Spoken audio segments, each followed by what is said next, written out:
Bonjour.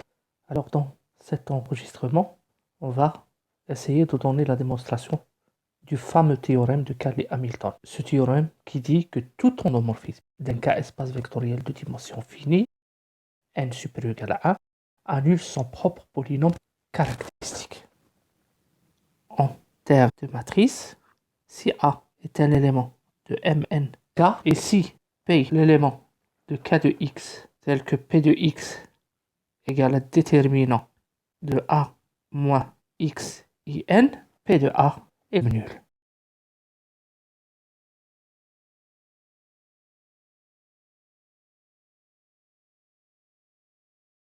Alors on va donner la démonstration de ce théorème en deux étapes. Soit E, un K, espace vectoriel, dimension de E égale à N, supérieur ou égal à 1, fini. Et U, un endomorphisme de E. Comme première étape,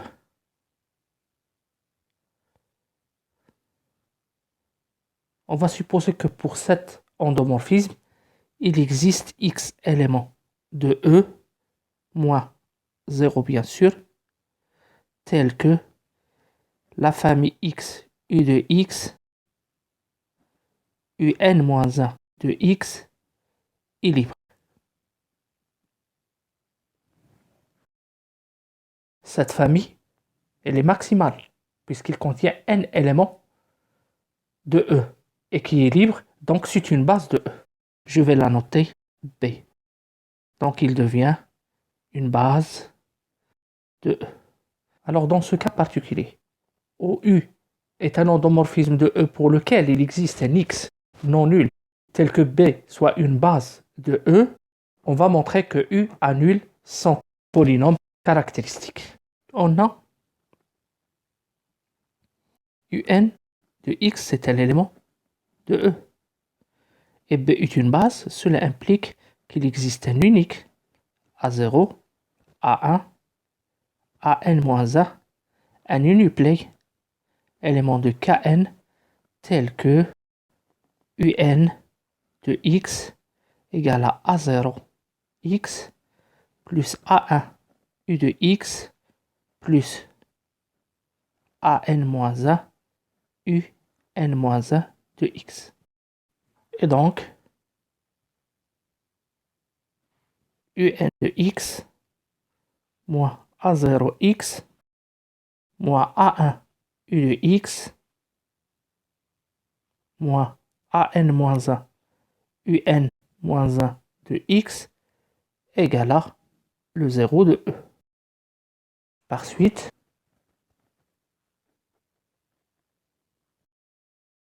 le polynôme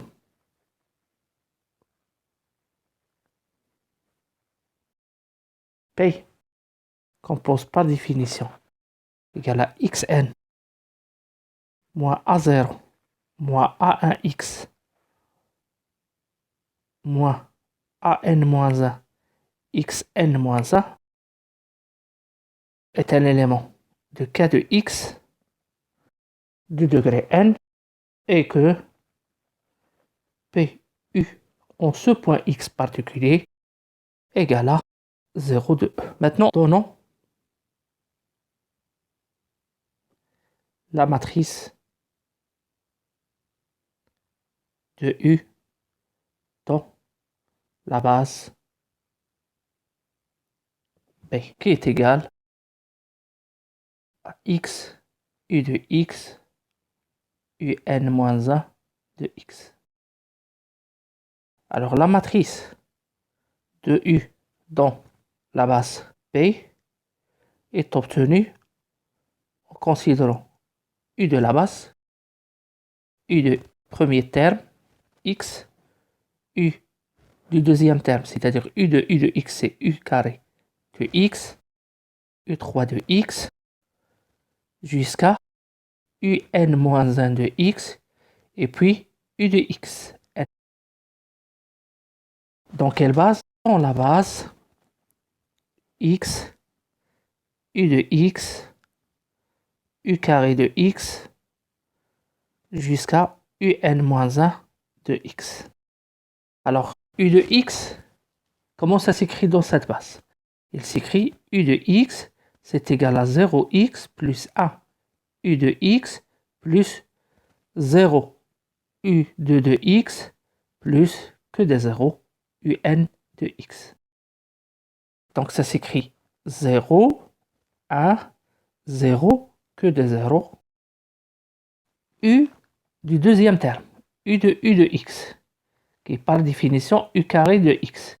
Il s'écrit 0 selon x, plus 0 selon u de x, plus 1 selon u carré de x, puis que des 0 selon le troisième, ainsi de suite, 0, un moins 1 de x. Et donc, 0, 0, 1, puis des 0.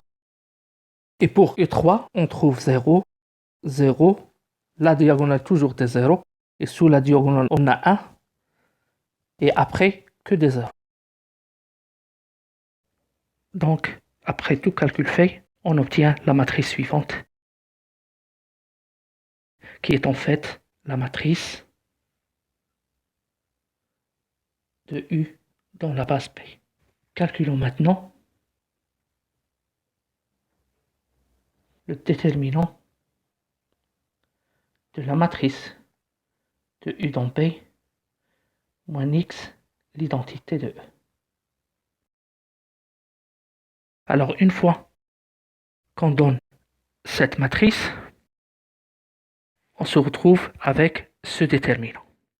Donc, cette quantité, c'est le déterminant de la matrice de U dans la base P moins X, IN. Pour calculer ce déterminant, on procède ainsi. Sachant que le déterminant d'une matrice ne change pas si on change une ligne par une combinaison linéaire des autres lignes, donc je vais remplacer la ligne L0 par la ligne suivante L0' égale à L0 plus X L1 plus X carré L2 plus Xn moins 1 Ln moins 1. Et de là, on tire que le déterminant suivant.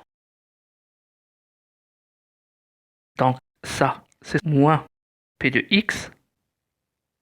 Alors pour calculer ce déterminant, on le calcule selon la première ligne, c'est-à-dire L0'. Donc on n'a que des zéros, donc c'est moins 1 à la puissance n plus n, le dernier terme, fois moins P de X, fois A1n, où A1n est la matrice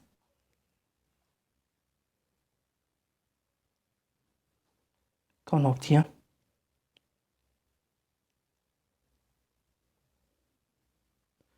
en éliminant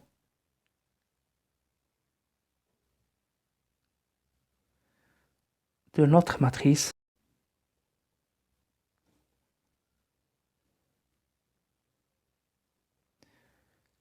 la première ligne et la énième colonne. Donc on élimine la première ligne et la énième colonne. Donc on se retrouve avec la matrice triangulaire supérieure suivante, qui a que des 1 sur la diagonale. Donc son déterminant, c'est égal à le produit des éléments diagonaux, autrement c'est égal à 1. Ainsi, on a obtenu que le déterminant de M U P moins X I N égale à moins 1 à la puissance de n fois moins P de X. On a CU, le polynôme caractéristique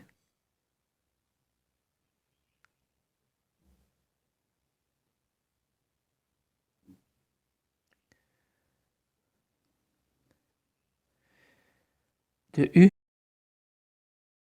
est par définition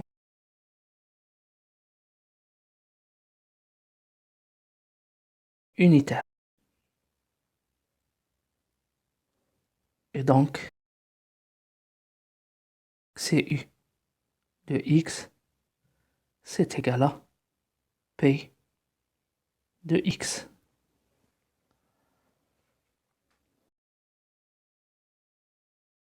Qu'on a supposé égal à Xn moins la somme de K égale à 0 jusqu'à N-1 de AKX.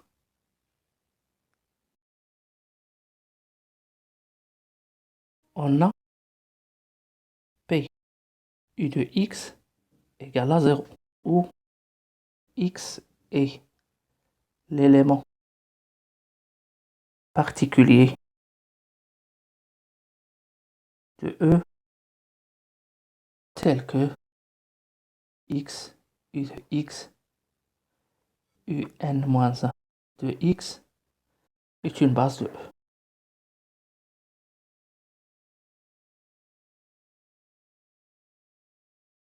Alors pour finir, montrons que PU égale à le 0 de L de E. Donc pour montrer qu'une application linéaire est l'application nulle, il suffit de montrer qu'elle est nulle sur une base. Donc on a déjà PU de X égale à 0, le premier élément de la base. Reste à montrer que PU de UK de X égale à 0 de E, quel que soit K élément de 1 jusqu'à N-1. On a PU de U K de X c'est égal à, selon l'écriture P, UN de UK de X moins la somme de L égale à 0 jusqu'à N-1 de AL UL de UK de X. Donc c'est égal à UK UN de X moins la somme de L égale à 0 jusqu'à N-1 de AL UK de UL de X, car UL et UK sont deux polynômes en U, donc ils commutent.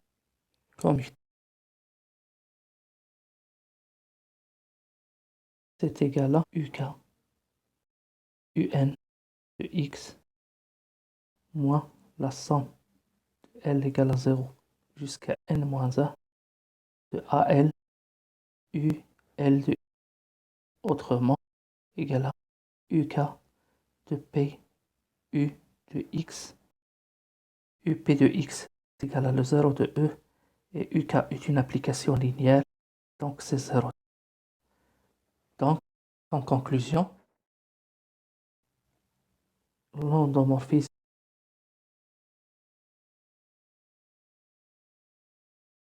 P de U s'annule sur une base de E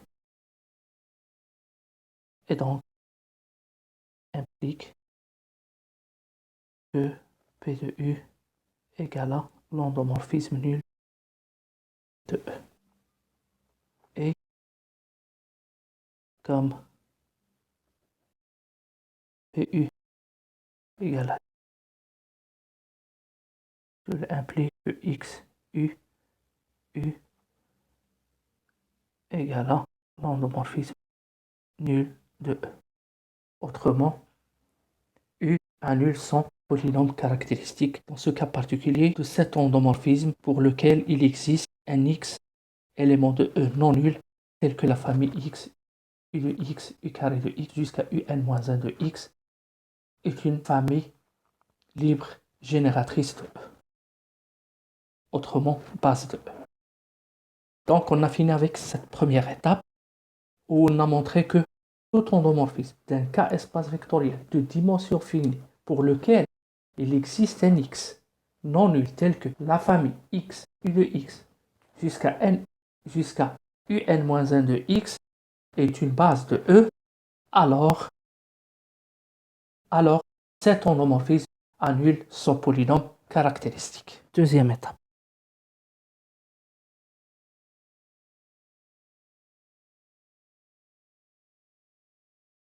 Soit U appartenant à L de E. Cette fois quelconque. Dimension de E égale à N supérieur ou égal à 1. Il existe X non nul élément de E. Alors la famille X est libre. On considère ensuite P le plus grand entier tel que la famille X, U de X, UP-1 de X soit libre. Puisque X est libre, donc P est supérieur ou égal à 1.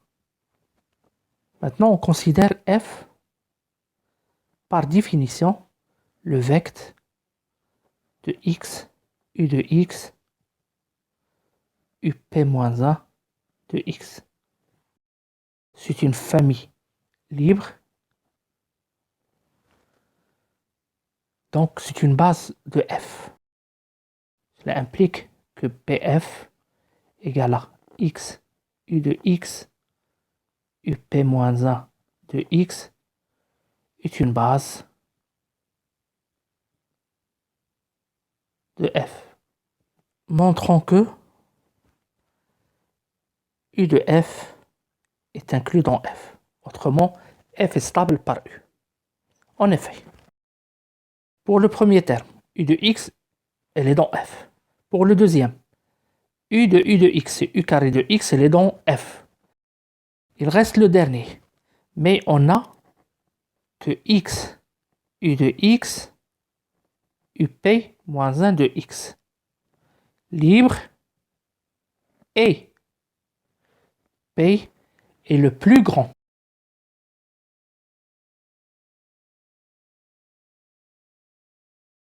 Entier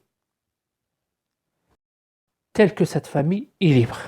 Autrement, la famille X, U de X jusqu'à UP de X est liée.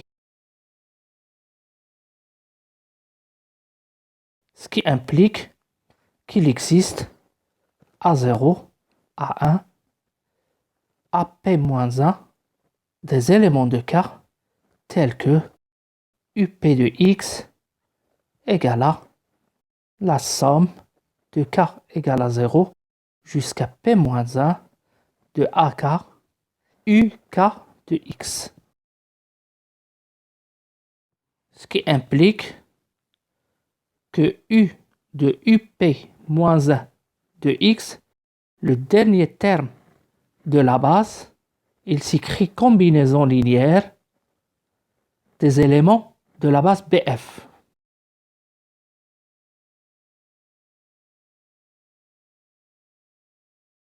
Ce qui implique que quel que soit Y élément de BF, alors U de Y est un élément de F. Ce qui implique que U de F est inclus dans F, puisque tout autre élément de F est combinaison linéaire de ces éléments invariants par l'endomorphisme U. F est invariant par U, ce qui implique que U restreinte à F est un endomorphisme de F, pour lequel il existe un x élément de E moins 0 de E tel que x u de x jusqu'à up moins 1 de x est base de f. Donc d'après la première étape, x u restreint à f de u restreint à f égale à 0 de L de f. Parce que dans la première étape, on a montré si pour un endomorphisme il existe un x tel que x u de x jusqu'à un de x, n étant la dimension de l'espace, alors dans ce cas, le polynôme caractéristique, il annule u. Dans ce cas particulier de f, on a l'existence d'un x par construction tel que x u de x up moins 1 de x, sachant que p est la dimension de f, est une base de f. Donc la restriction de u à f annule son polynôme caractéristique. Donc xi de u restreint à f appliqué à u restreint à f égale à le 0 de L de f. Très bien. Alors, maintenant, on va compléter cette base BF en une base de E. On prend P égale à x u de x up moins 1 de x EP plus 1 EP plus 2 jusqu'à En. Base de E. Théorème de la base incomplète.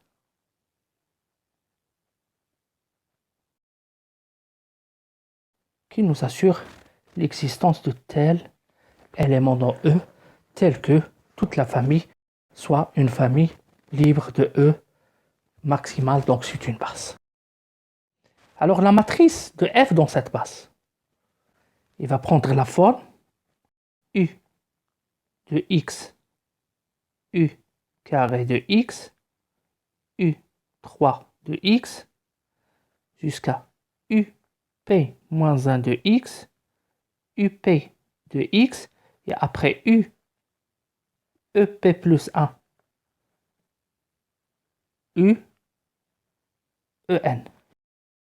Dans quelle base? Dans la même base, c'est-à-dire dans X, U de X, U carré de X, jusqu'à UP moins 1 de X, U, EP plus 1, U, EP plus 2, U, En.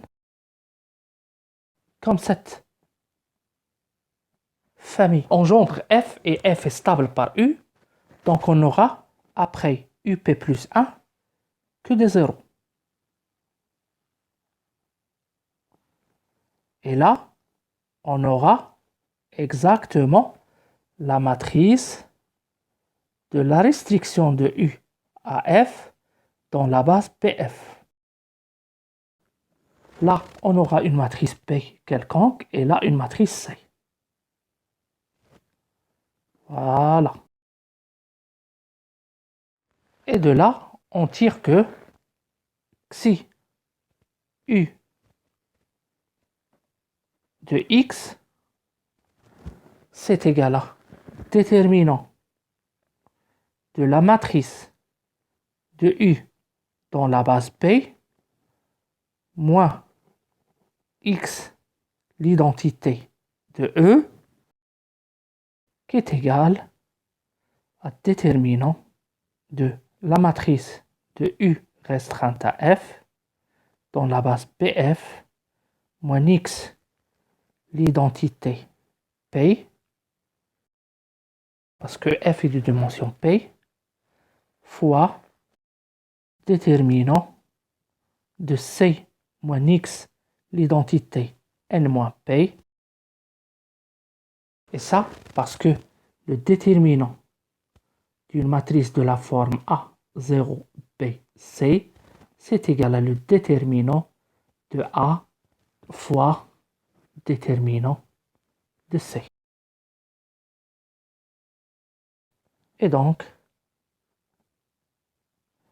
XU de U, c'est égal à X de U restreinte à F, point U restreinte à F, fois XC, VC de VC, où VC est l'endomorphisme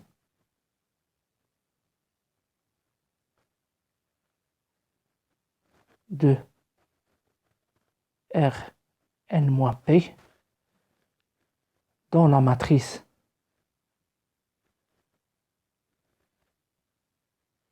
dans la base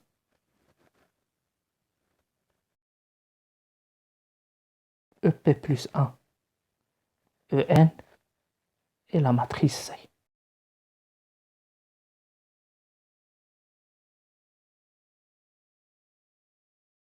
Comme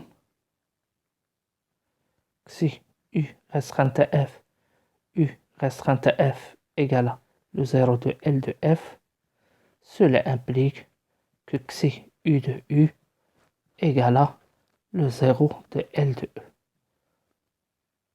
D'où le résultat.